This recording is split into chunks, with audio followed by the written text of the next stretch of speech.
Pembacaan Kitab Yobel Pasal 36.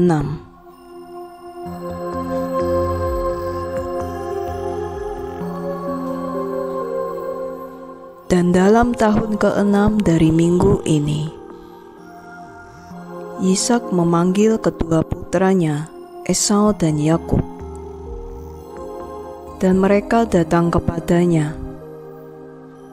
Dan dia berkata kepada mereka, "Anak-anakku, aku akan pergi mengikuti jalan bapa leluhurku ke rumah yang kekal di mana bapa leluhurku berada. Karena itu, kuburkanlah aku di dekat Abraham ayahku, di dalam gua Makpelah, di ladang Efron, orang Siti, yang dibeli Abraham menjadi tempat pemakaman untuk menguburkan. Di dalam kuburan yang aku gali bagi diriku sendiri, di sanalah kuburkan aku. Dan ini aku perintahkan kepadamu, anak-anakku, supaya engkau melakukan kebenaran dan kejujuran di bumi, supaya Yahweh dapat memberikan kepadamu segala yang Yahweh firmankan, bahwa Dia akan berbuat bagi Abraham dan keturunannya. Dan kasihilah satu sama lainnya, anak-anakku, saudaramu seperti seorang yang mengasihi jiwanya sendiri. Dan hendaklah masing-masing mengusahakan bagaimana dia dapat bermanfaat bagi saudaranya dan bekerja bersama-sama di bumi. Dan hendaklah mereka saling mengasihi satu sama lain, sama seperti jiwanya sendiri.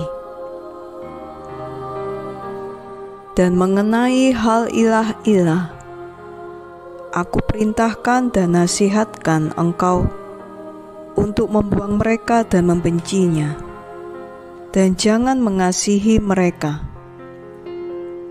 karena mereka penuh dengan penyesatan bagi mereka yang menyembahnya dan bagi mereka yang bersujud kepadanya. Ingatlah, anak-anakku, Yahweh Elohim Abraham ayahmu, dan bagaimana aku pun menyembah Dia dan melayani Dia di dalam kebenaran dan dalam sukacita, supaya Dia dapat melipat gandakan engkau dan menambah-nambahkan keturunanmu seperti bintang-bintang di langit sangat banyak, dan mengokohkan engkau di bumi sebagai tanaman kebenaran yang tidak akan dimusnahkan sampai seluruh generasi-generasi untuk selamanya. Dan sekarang aku akan membuat engkau mengucapkan sumpah yang besar, karena tidak ada sumpah yang lebih besar daripada itu, oleh nama yang mulia dan terhormat dan besar dan agung dan ajaib dan perkasa, yang menciptakan surga dan bumi dan segala sesuatu bersama-sama, supaya engkau takut akan Dia dan menyembah Dia, dan supaya masing-masing mengasihi saudaranya dengan kasih sayang dan kebenaran, dan supaya jangan menginginkan yang jahat terhadap saudaranya, mulai sekarang ini sampai selamanya, seumur hidupmu, supaya engkau berhasil dalam segala perbuatan-perbuatanmu dan tidak dihancurkan. Dan jika salah seorang daripadamu merancangkan kejahatan terhadap saudaranya, ketahuilah dari sekarang bahwa setiap orang yang merancangkan kejahatan terhadap saudaranya pasti jatuh ke dalam tangannya dan akan dimusnahkan dari negeri kehidupan, dan keturunannya akan dihancurkan dari bawah surga. Tetapi pada hari pergolakan dan kebencian dan murka dan amarah, dengan nyala api yang membakar seperti Dia membakar Sodom. Demikian juga Dia akan membakar negerinya dan kotanya dan segala yang menjadi miliknya, dan Dia akan dihapuskan dari buku pengajaran anak-anak manusia dan tidak akan dicatat dalam buku kehidupan, tetapi mereka yang ditetapkan untuk kehancuran. Dan Dia akan masuk ke dalam kejijikan kekal, supaya penghukuman mereka akan selalu diperbaharui dalam kebencian dan di dalam kejijikan dan di dalam amarah dan di dalam siksaan dan di dalam murka dan di dalam tulah-tulah dan di dalam penyakit untuk selamanya. Aku berkata dan memberikan kesaksian kepadamu, anak-anakku, menurut penghakiman yang akan datang atas orang yang berkehendak untuk melukai saudaranya. Dan dia membagi seluruh harta bendanya di antara keduanya pada hari itu, dan dia memberikan bagian yang lebih besar kepada dia yang menjadi anak sulung, dan menara, dan semua yang ada di sekelilingnya, dan semua yang Abraham miliki di Betesda. Dan dia berkata, bagian yang lebih besar ini aku akan berikan kepada anak sulung. Dan Esau berkata, aku telah menjual kepada Yakub dan memberikan hak kesulunganku kepada Yakub. Kepadanya hendaklah itu diberikan, dan aku tidak akan mengatakan apa-apa tentang itu, karena itu adalah miliknya. Dan Ishak berkata, kiranya berkat turun ke atasmu, anak-anakku, dan atas keturunanmu hari ini, karena engkau telah memberikan kepadaku perhentian, dan hatiku tidak disusahkan karena hak kesulungan, kalau-kalau engkau melakukan kejahatan karena hal itu. Kiranya El Elyon memberkati orang yang mengerjakan kebenaran, dia dan keturunannya untuk selamanya. Dan dia selesai memerintahkan mereka dan memberkati mereka, dan mereka makan dan minum bersama-sama di hadapannya. Dan dia bersukacita karena ada kesepakatan di antara mereka. Dan mereka pergi meninggalkan dia dan beristirahat hari itu dan tertidur. Dan Ishak tidur di tempat tidurnya pada hari itu dengan bersukacita. Dan dia tidur dalam tidur yang kekal, dan mati pada umur 180 tahun. Dia menggenapi 25 minggu dan 5 tahun. Dan kedua anaknya, Esau dan Yakub, menguburkan dia. Dan Esau pergi ke tanah Edom, ke pegunungan Seir, dan berdiam di sana. Dan Yakub berdiam di pegunungan Hebron, di menara, di negeri pengembaraan ayahnya Abraham. Dan dia menyembah Yahweh dengan segenap hatinya dan menurut perintah-perintahnya, sebagaimana dia membagi hari-hari dari generasi-generasinya. Dan Leah istrinya mati dalam tahun keempat dari minggu kedua dari Yobel ke-45. Dan dia menguburkannya di gua Makpela di dekat Ribka ibunya, di sebelah kiri makam Sarah ibu ayahnya. Dan semua anak-anak Leah dan anak-anak Yakub datang untuk meratapi Leah, istrinya, bersama-sama dia, dan untuk menghiburkan Yakub karena dia. Sebab Yakub meratapinya karena dia amat sangat mencintainya sesudah Rahel saudaranya mati.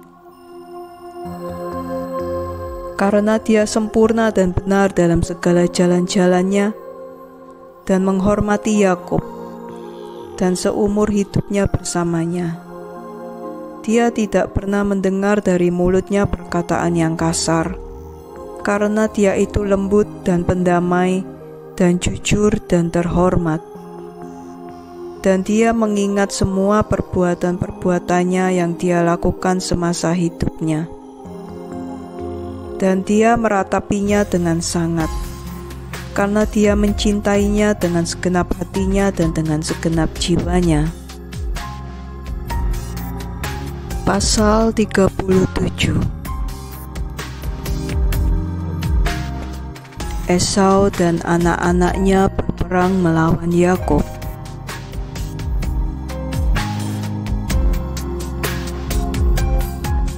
Dan pada hari ketika Ishak ayah Yakub dan Esau mati, anak-anak Esau mendengar bahwa Ishak memberikan bagian anak sulung kepada anak bungsunya Yakub, dan mereka sangatlah marah.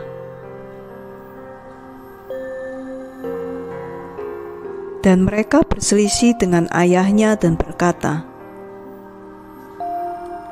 "Mengapa bapamu memberikan kepada Yakub bagian anak sulung dan melangkahi engkau, meskipun engkau adalah anak sulung dan Yakub anak bungsu?" Dan dia berkata kepada mereka, "Karena aku menjual hak kesulunganku kepada Yakub untuk semangkuk kecil kacang-kacangan. Dan pada hari ayahku menyuruh aku berburu dan menangkap dan membawakannya sesuatu supaya dia makan dan memberkati aku, dia datang dengan tipu daya dan membawakan ayahku makanan dan minuman. Dan ayahku memberkati dia dan meletakkan aku di bawah tangannya. Dan sekarang ayah kami telah membuat kami bersumpah, aku dan dia, bahwa kami bersama-sama tidak boleh merancangkan kejahatan masing-masing kepada saudaranya, dan bahwa kami harus terus dalam kasih dan dalam salom seorang terhadap saudaranya dan tidak membuat jalan-jalan kami rusak." Mereka berkata kepadanya, "Kami tidak akan mendengarkan engkau untuk berdamai dengan dia, karena kekuatan kita lebih besar daripada kekuatannya, dan kita lebih berkuasa daripada dia. Kita harus pergi melawannya dan membunuh dia, dan menghancurkan dia dan anak-anaknya. Dan jika engkau tidak mau pergi bersama kami akan melukai engkau juga. Dan sekarang dengarkanlah kami, marilah kita memanggil Aram dan Filistia dan Moab dan Amon. Dan marilah kita memilih dari antara kita orang-orang pilihan yang bersemangat untuk berperang. Dan marilah kita pergi melawannya dan berperang dengan dia. Dan marilah kita musnahkan dia dari bumi sebelum dia menjadi semakin kuat." Dan ayah mereka berkata kepada mereka, "Jangan pergi dan berperang melawan dia, supaya jangan engkau mati di hadapannya." Dan mereka berkata kepadanya, "Ini juga tepat seperti sikap tindakanmu sejak masa muda sampai hari ini, dan engkau meletakkan lehermu di bawah kupnya. Kami tidak akan mendengarkan perkataan-perkataan ini." Dan mereka mengirim pesan ke Aram dan ke Aduram kepada sahabat ayahnya, dan mereka menyewa dari antara mereka 1.000 orang prajurit, tentara-tentara pilihan. Dan datanglah kepada mereka dari Moab dan dari Bani Amon mereka yang disewa, 1.000 orang pilihan, dan dari Pelesit 1.000 orang prajurit pilihan, dan dari Edom, dan dari orang Kori 1.000 orang prajurit pilihan, dan dari Kitim prajurit-prajurit yang gagah perkasa.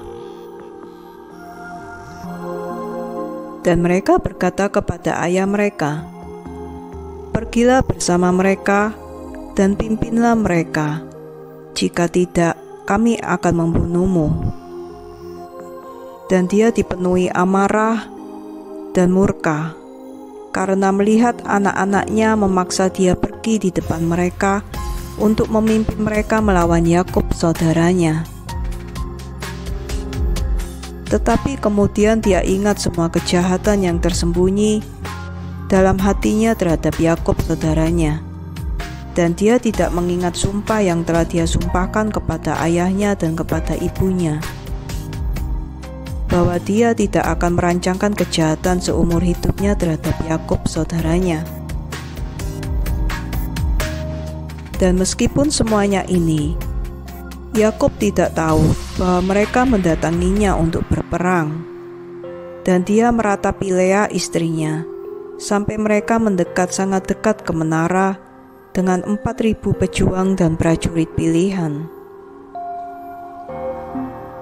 Maka orang-orang Hebron mengirim pesan kepadanya mengatakan, "Lihatlah, saudaramu datang melawan engkau untuk memerangi engkau dengan 4.000 orang yang menyandang pedang, dan mereka membawa perisai dan senjata, karena mereka mengasihi Yakub lebih daripada Esau." Jadi mereka memberitahu dia, karena Yakub orang yang lebih pemurah dan berbelas kasihan dibandingkan Esau. Tetapi Yakub tidak mempercayainya sampai mereka datang sangat dekat ke menara. Dan dia menutup pintu-pintu gerbang menara, dan dia berdiri di puncak menara dan berbicara kepada saudaranya Esau dan berkata, "Mulianya penghiburan yang dengannya engkau datang untuk menghiburkan aku karena kematian istriku.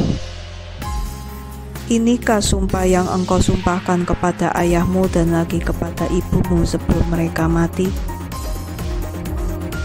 Engkau telah melanggar sumpah, dan pada saat engkau bersumpah kepada ayahmu, engkau dikutuk." Dan kemudian Esau menjawab dan berkata kepadanya, "Tidak ada baik anak-anak manusia maupun binatang-binatang di bumi yang bersumpah kebenaran, di mana dalam bersumpah mereka bersumpah untuk selamanya. Tetapi setiap hari mereka merancang kejahatan satu terhadap lainnya, dan bagaimana masing-masing dapat membunuh musuh dan seterusnya. Dan engkau membenci aku dan anak-anakku untuk selamanya, karena tidak ada pelaksanaan ikatan persaudaraan dengan engkau. Dengarlah kata-kata yang aku umumkan kepadamu. Jika babi hutan dapat mengubah kulitnya dan menjadikan bulunya selembut bulu domba, atau jika ia dapat membuat tanduk-tanduknya bertumbuh di kepalanya seperti tanduk-tanduk rusa atau domba, maka aku akan memelihara ikatan persaudaraan dengan engkau. Dan jika buah dada memisahkan diri mereka dari ibunya, karena engkau bukanlah seorang saudara bagiku. Dan jika serigala mengadakan perdamaian dengan anak domba, sehingga tidak memangsa atau berlaku buas kepada mereka, dan jika sikap hati mereka kepada mereka hanyalah kebaikan, maka salom akan ada di dalam hatiku terhadap engkau. Dan jika singa menjadi sahabat lembu dan mengadakan perdamaian dengan dia, dan jika dia memikul satu kuk bersama dia dan membajak bersama dia, maka aku akan mengadakan perdamaian dengan engkau. Dan ketika burung gagak menjadi putih seperti burung rasa, maka ketahuilah bahwa aku mengasihi engkau dan akan mengadakan perdamaian dengan engkau. Engkau akan dimusnahkan, dan anak-anakmu akan dimusnahkan, dan tidak akan ada salom untuk engkau. Dan ketika Yakub melihat bahwa dia begitu jahat kepadanya dengan hatinya dan dengan segenap jiwanya untuk membunuh dia, dan bahwa dia datang bersegera seperti babi hutan liar yang mendatangi tombak yang menusuk dan membunuhnya, dan tidak undur daripadanya, Maka dia berbicara kepada orang-orangnya dan kepada hamba-hambanya bahwa mereka harus menyerang dia dan semua orang-orang yang menyertainya. Pasal 38.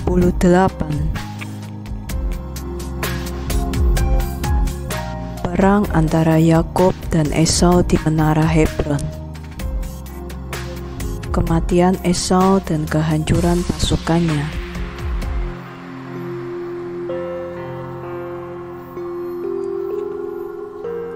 Dan sesudah itu, Yehuda berbicara kepada Yakub ayahnya dan berkata kepadanya,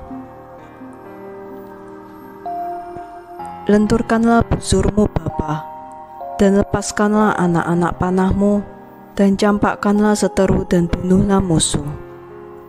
Dan kiranya engkau memiliki kekuatan, karena kami tidak akan membunuh saudaramu, karena dia serupa dengan engkau, dan dia sama seperti engkau. Biarlah kami memberikan dia kehormatan." Lalu Yakub melenturkan busurnya dan melepaskan anak panah dan mengenai Esau saudaranya pada dada kanannya dan membunuh dia. Dan kembali dia melepaskan anak panah dan mengenai Adoran orang Aram pada dada kiri dan menghalau dia mundur dan membunuhnya. Dan kemudian majulah anak-anak Yakub, mereka dan hamba-hamba mereka membagi diri mereka ke dalam kelompok-kelompok pada keempat sisi menara. Dan Yehuda maju di depan, dan Naftali dan Gad bersamanya, dan 50 orang hambanya bersama dia pada sisi selatan menara. Mereka membunuh semua yang ada di hadapan mereka, dan tidak seorang pun dari antara mereka yang meloloskan diri. Dan Lewi dan Dan dan Aser maju ke sisi timur menara, dan 50 orang bersama mereka, dan mereka membunuh para prajurit Moab dan Amon. Dan Ruben dan Yisakar dan Zebulun maju ke sisi utara menara, dan 50 orang bersama mereka, dan mereka membunuh para prajurit Filistim.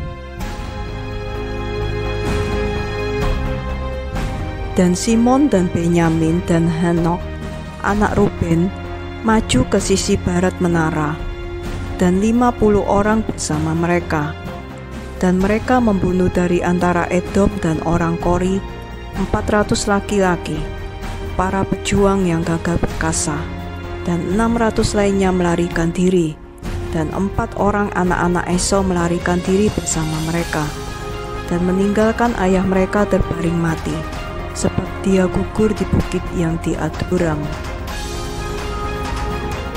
Dan anak-anak Yakub mengejar mereka ke pegunungan Seir, dan Yakub menguburkan saudaranya di bukit yang ada di Aduram, dan dia kembali ke rumahnya.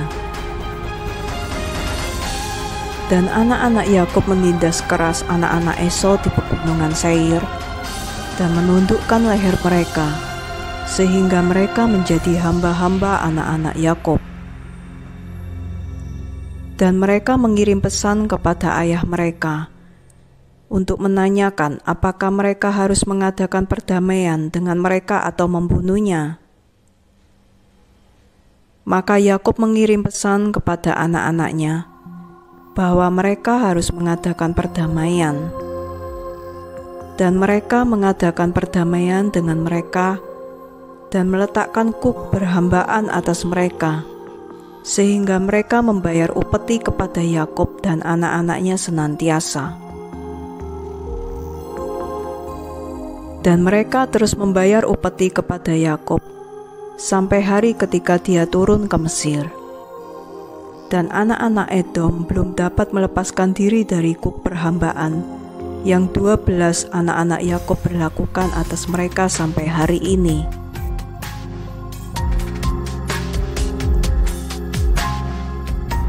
Raja-raja Edom. Lihat Kejadian pasal 36 ayat 31 sampai 39.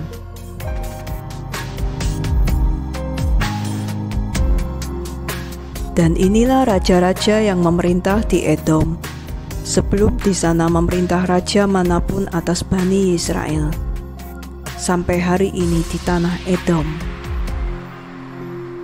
Dan Balak bin Beor memerintah di Edom, dan nama kotanya adalah Danaba. Dan Balak mati, dan Yobab bin Sarah dari Boser memerintah menggantikannya. Dan Yobab mati, dan Asam dari negeri Teman memerintah menggantikannya. Dan Asam mati, dan Adad bin Barat yang membunuh orang Midian di padang Moab memerintah menggantikannya, dan nama kotanya adalah Afid. Dan Adad mati, dan Salman dari Amaseka memerintah menggantikannya. Dan Salman mati, dan Saul dari Raabot di tepi sungai memerintah menggantikannya. Dan Saul mati, dan Baelunan bin Ahbor memerintah menggantikannya. Dan Baelunan bin Ahbor mati, dan Adad memerintah menggantikannya, dan nama istrinya adalah Mai Abid Bat Ma'arat Bat Metab Saab. Inilah raja-raja yang memerintah di tanah negeri Edom. Pasal 39. Yosef melayani Potifar, kemurnian dan pemenjaraannya. Lihat Kejadian pasal 39. Dan Yakub tinggal di negeri pengembaraan ayahnya di tanah Kanaan.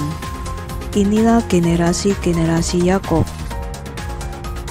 Dan Yosef berumur 17 tahun ketika mereka membawa dia turun ke tanah Mesir.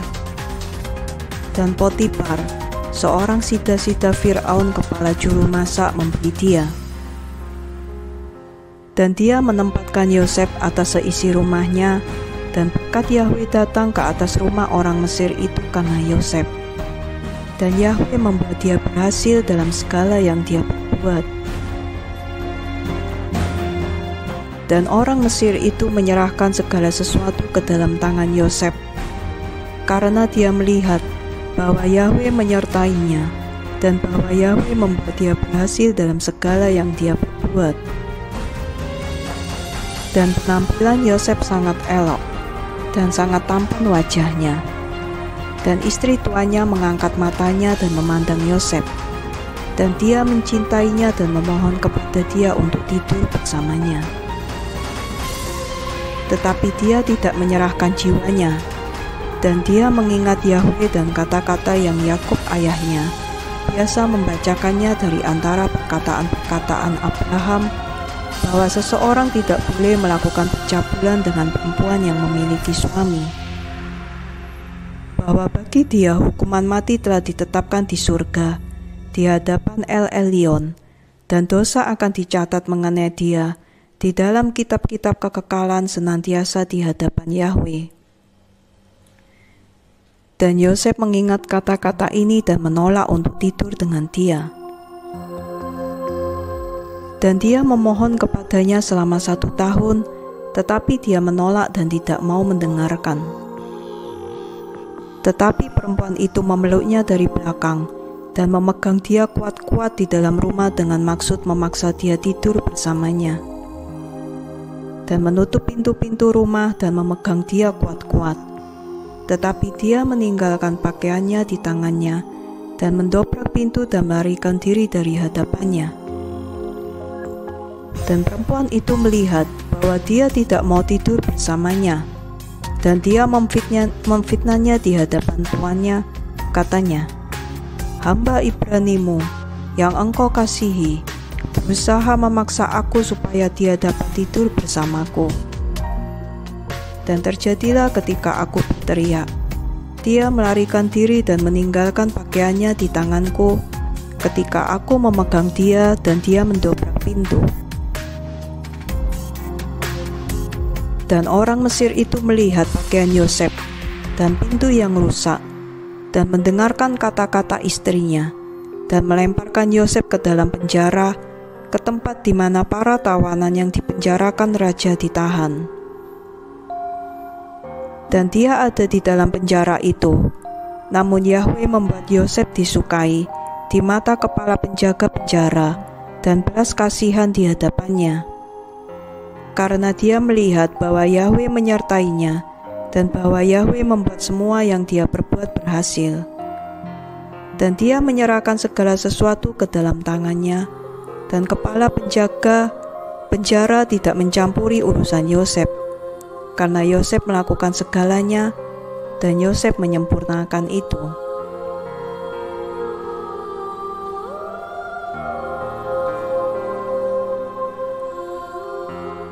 Yosef menafsirkan mimpi kepala juru minuman dan kepala juru roti.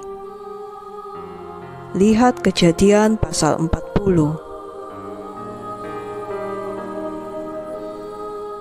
Dan dia ada di sana 2 tahun, dan pada hari itu Fir'aun, raja Mesir, murka kepada kedua sida-sidanya, dan kepada kepala juru minuman, dan kepada kepala juru roti. Dan dia menjebloskan mereka ke dalam rumah tahanan, di rumah kepala juru masak, di dalam penjara di mana Yosef ditahan. Dan kepala penjaga penjara menunjuk Yosef untuk melayani mereka, dan dia melayani di hadapan mereka. Dan mereka berdua memimpikan sebuah mimpi, kepala juru minuman dan kepala juru roti, dan mereka menceritakan itu kepada Yosef. Dan sebagaimana dia menafsirkan kepada mereka, demikianlah itu terjadi kepada mereka.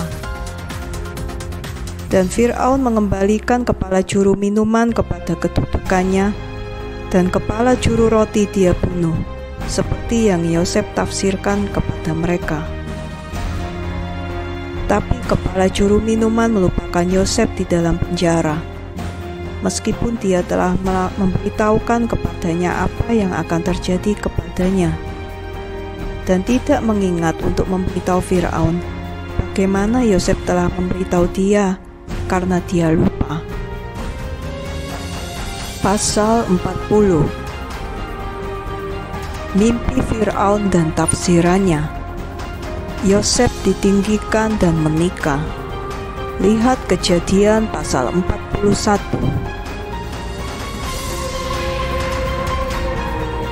Dan pada hari-hari itu, Fir'aun memimpikan 2 mimpi dalam 1 malam mengenai kelaparan yang akan terjadi di seluruh negeri itu. Dan dia terbangun dari tidurnya dan memanggil semua penafsir mimpi yang ada di Mesir dan para penyihir, dan memberitahu mereka kedua mimpinya, namun mereka tidak dapat mengartikannya. Dan kemudian kepala juru minuman mengingat Yosef dan membicarakan tentang dia kepada raja. Maka dia membawanya keluar dari penjara, dan dia mengatakan kedua mimpinya di hadapannya. Dan dia berkata di hadapan Fir'aun bahwa kedua mimpinya itu satu. Dan dia berkata kepadanya, 7 tahun akan datang, di mana akan terjadi kelimpahan atas seluruh tanah Mesir. Dan sesudah itu 7 tahun kelaparan, suatu kelaparan yang tidak pernah terjadi di seluruh negeri. Dan sekarang hendaklah Fir'aun menunjuk para pengawas di seluruh tanah Mesir, dan hendaklah mereka menimbun makanan di setiap kota di sepanjang waktu tahun-tahun kelimpahan. Maka akan ada makanan untuk 7 tahun kelaparan, dan negeri ini tidak akan musnah karena kelaparan, karena itu akan sangat parah. Dan Yahweh memberi Yosef kemurahan dan belas kasihan di mata Fir'aun. Dan Fir'aun berkata kepada hamba-hambanya, kita tidak akan mendapati orang yang demikian arif dan bijaksana seperti orang ini, karena roh Yahweh menyertai dia. dan dia menunjukkannya menjadi orang kedua di seluruh kerajaannya, dan memberi dia otoritas atas seluruh Mesir dan membuat dia mengendarai kereta kedua milik Fir'aun. Dan dia mengenakan kepadanya pakaian-pakaian sutera laut, dan dia mengalungkan rantai emas di lehernya.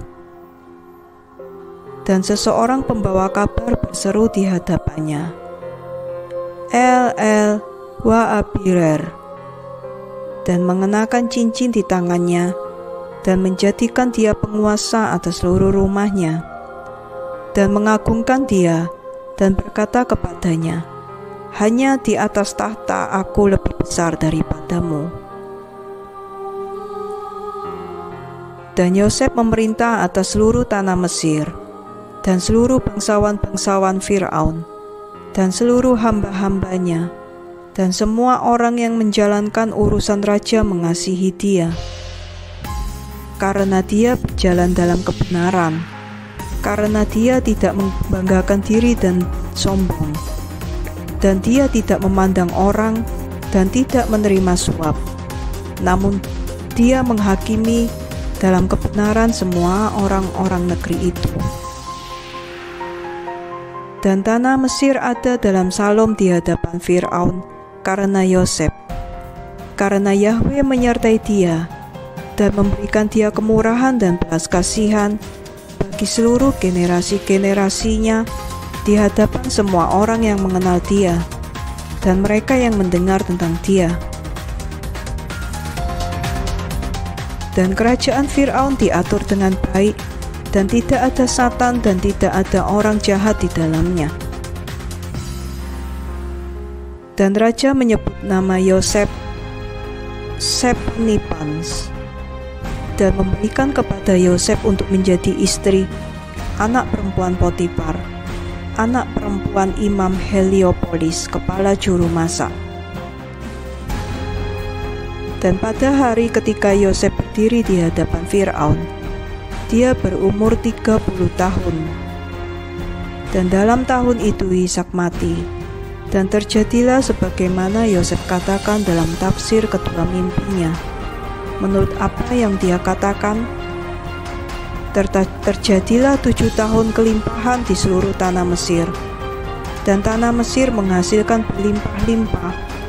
Satu bagian menghasilkan 1.800 bagian. Dan Yosef mengumpulkan makanan ke dalam setiap kota hingga mereka kelimpahan gandum, sampai mereka tidak dapat lagi menghitung dan menakarnya karena begitu banyaknya.